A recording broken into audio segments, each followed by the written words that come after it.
Bom dia, boa tarde, boa noite, pessoas do meu Brasil! Eu me chamo Martins, sou professor e pontonista de matemática do curso Ângulo e a questão 87 fala o seguinte, no simulado que vocês acabaram de fazer. Fala sobre a terceira lei de Kepler, era uma questão interdisciplinar envolvendo raciocínios da física. Fala que estabelece que é o quadrado do período, translação de um planeta, proporcional ao cubo, pá. Dane-se nessa parte da historinha. Denotando o período de translação por t e a medida do semi-eixo maior por r, essa lei é escrita algebricamente por. Isso aqui é que vai ser relevante para a gente. Em que k é uma constante positiva, certo? Essa parte é que vai ser a que a gente vai extrair, certo? Que vai ser necessária para a gente terminar a questão. A alternativa que melhor representa esses gráficos, t em função de r e r em função de t. Vai ser o seguinte. Cara, vamos com calma. Vamos primeiro fazer t em função de r, certo? A gente tem t ao quadrado é igual a k vezes r ao cubo. Se a gente tira a raiz quadrada de todo mundo, a gente vai tirar a raiz disso, a gente vai tirar a raiz disso e a gente vai tirar a raiz disso. Ou seja, a gente vai ficar que t é a mesma coisa que raiz de k vezes raiz quadrada de um número é a mesma coisa que elevar ele a 1/2. Então isso aqui seria a mesma coisa que r ao cubo elevado a 1/2.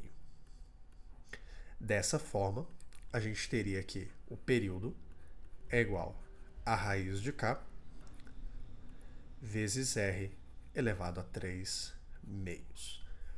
Duas coisas importantes de enaltecer. Lembra que eu enalteci que isso aqui é positivo?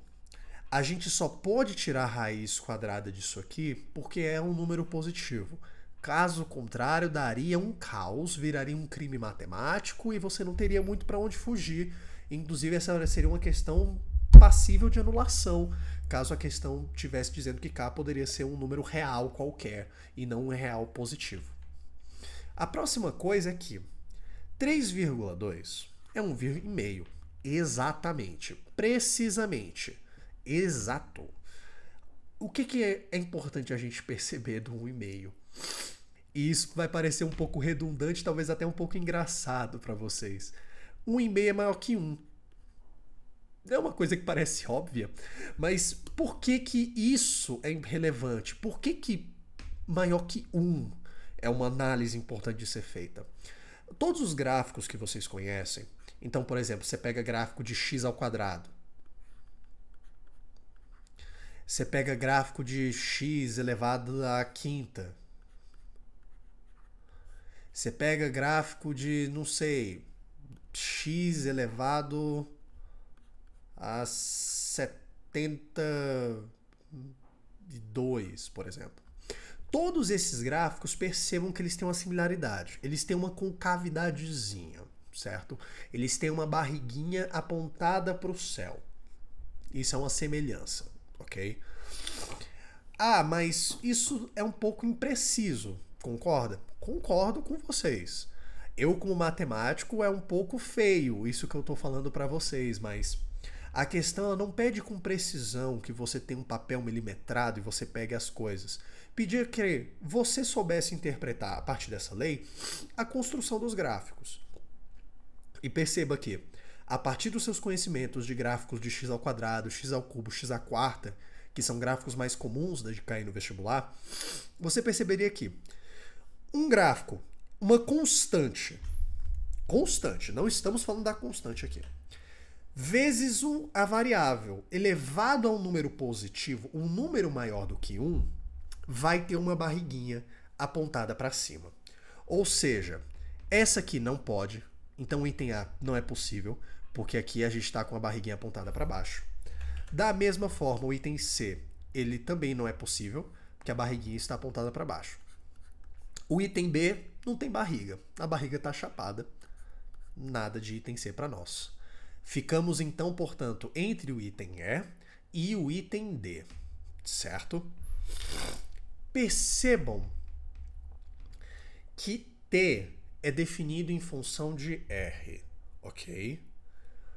E acontece uma coisa muito importante. R é definido também em função de T. Um é o inverso do outro. Como assim, Martins? O que está acontecendo agora? O que você está falando? São atrocidades. Não, vamos com calma. Da mesma forma, T ao quadrado igual a K vezes R elevado a 3, isso aqui vai ser a mesma coisa aqui. T ao quadrado vezes K elevado a menos 1, certo? Eu passei o K para o outro lado, ficou R ao cubo. E isso aqui a gente vai tirar a raiz cúbica de todo mundo, certo? Lembrando, esse menos 1, ele é o expoente. É só para indicar que ele estaria no denominador, ok? Não quer dizer que K virou negativo, não quer dizer nada disso. Ele continua sendo uma constante real, positiva, e tá tudo certo nessa nossa vida. A gente vai tirar a raiz cúbica de todo mundo aqui.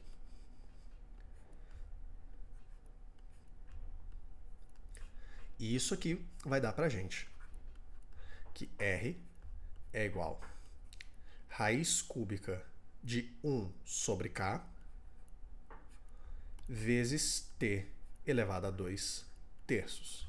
2 terços é 0,66666 e lá vai bolinha, ok? Na prática, isso quer dizer que é um número, como eu disse naquela outra vez, ele é um número menor do que 1, certo? Por ser menor do que 1, todas as funções que vocês conhecem que têm gráficos de coisas menores do que 1, eles têm uma barriga, dessa vez, para baixo, certo? Por exemplo, você pega a raiz de x, que é x elevado a 1/2, né? Raiz de x é a mesma coisa que x elevado a 1/2. Isso tem uma barriga para baixo. Da mesma forma, se você faz raiz cúbica de x, que é x elevado a 1/3. Ou seja, quando você tem variáveis com expoentes menores do que 1, você basicamente está dizendo que a concavidade desses gráficos vão ser virados para baixo.